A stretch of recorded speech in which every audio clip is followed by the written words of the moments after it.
Hello guys, welcome to my channel, Rider Spread TV. For today's video, ituturo ko sa inyo ang kung paano pagtanggal ng copyright claim sa YouTube gamit ang ating cellphone. Kasi kailangan natin matanggal yung copyright claim natin kasi para ma-monetize tayo. Kailangan bago ma-monetize, kailangan na tanggalin na natin to para ma-monetize tayo sa ating channel sa YouTube. Madali naman to gawin. Bali, tuturo ko sa iyo kung paano gawin to. Simulan natin pagkatapos ng introng ito. So, start na natin. Let's go!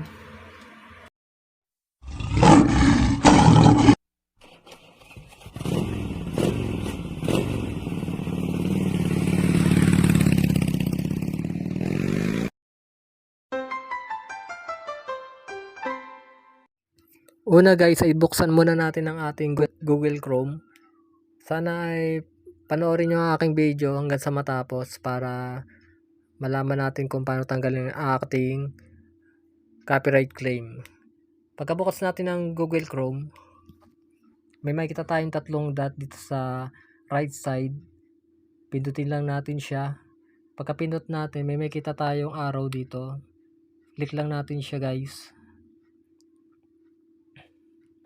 Pagkapindot natin guys, pindutin uli natin yung tatlong dot na nasa itaas.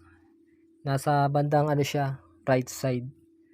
Tapos ganito lalabas guys. Tapos makikita natin dito sa sa bandang baba may desktop site.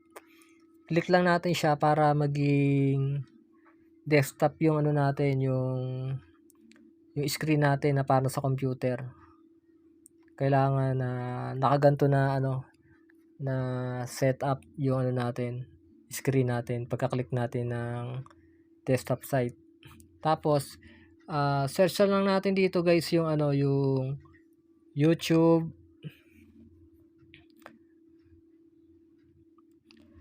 Creator Studio. So ayan guys, pagka-type natin ng YouTube Creator Studio, ganito na lalabas. May makikita tayo na sign in. Bali, magsa-sign in tayo guys. Pindutin lang natin yung sign in. Pagka-pindot natin ng sign in guys, dapat ganito yung yung niya. Tapos ganito yung lalabas guys. Papasok na tayo sa ating channel, YouTube channel natin. Dito natin makikita yung mga natin, mga videos natin. Tapos nakikita natin to sa sa bandang taas ng left side yung natin logo ng natin, ng channel natin. Tapos pindutin natin tong nasa bandang itong pangalawa nasa left side bandang taas. Pagka-pindot natin yan guys, lalabas yung natin, yung natin, yung mga in-upload nating video. Makikita natin doon yung mga lahat ng video na in-upload natin. Tapos bali ito na siya guys, ito na yung mga video na in-upload natin.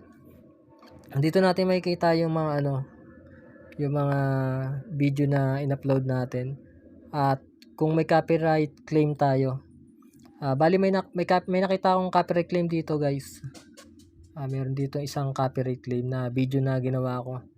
Na-copyright claim ako dito sa sa music dahil may nagamit ako music na merong copyright claim na bali ito siya. Tapos scroll lang natin siya guys. Tignan natin guys kung may iba pa tayo na copyright claim. Scroll natin na siya pababa para makita natin yung baba. Bali wala naman ako makita dito ibang copyright claim. Bali isa lang yung nakita natin copyright claim dito. Tapos click lang natin siya. Tapos may lalabas dito ng set details. Click natin tong set details. So guys, pagka-click natin ng set details, ganito yung lalabas sa kanya. Tapos may kita nito may rectangle. Doon tayo bali na copyright sa music na ginamit natin. alisin natin siya. Minsan kasi guys, nakakagamit talaga tayo ng ng music na may copyright na hindi natin inaasahan. Kaya tinuturo ko tong video to para maalis natin kung ano man yung music or video na na-copyright tayo. So ayun guys, makikita natin dito may select action. Pindutin lang natin siya. Tapos mamimili tayo dito kung anong gusto natin gamitin, na kung paano alisin yung natin, kung saan tayo part na na-copyright. Dito guys sa trim out segment, matitrim yung video natin, bali mawawala yung kung saan part tayo na copyright.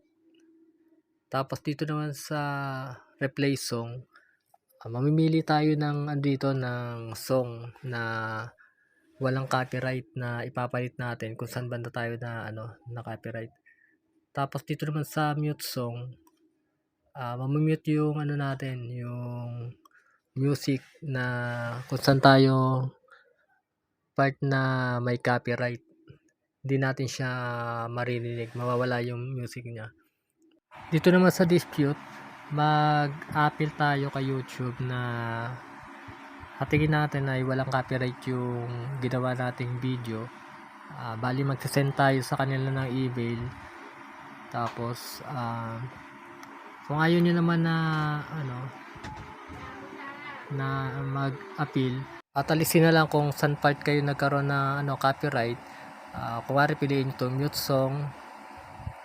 Pagkapili nyo ay click nyo lang itong continue.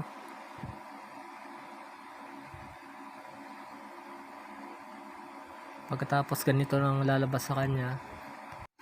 Makikita natin dito guys na mute all song. Ibig sabihin mawawala yung lahat ng sound nya sa buong video nyo. Tapos pero naman dito na mute song only. Bali pipili natin yung mute song only kung saan lang tayo na na copyright. Pagkapili natin yung mute song only, continue lang natin. Tapos click natin yung mute. Pagkatapos guys, process ito ni YouTube na alisin niya yung natin na kung saan part tayo na copyright. Bali mga ilang minuto rin to. Hintayin natin, tapos buksan natin yung natin, yung video natin. Tingnan natin kung wala na siyang copyright. Ayun na nga guys, na wala na yung copyright natin sa ating video. Wala pang kalating oras na alis na tong natin, copyright claim sa ating video. Makikita natin dito na yung nakalagay. Bali inalis na yung natin, kung saan tayo na copyright.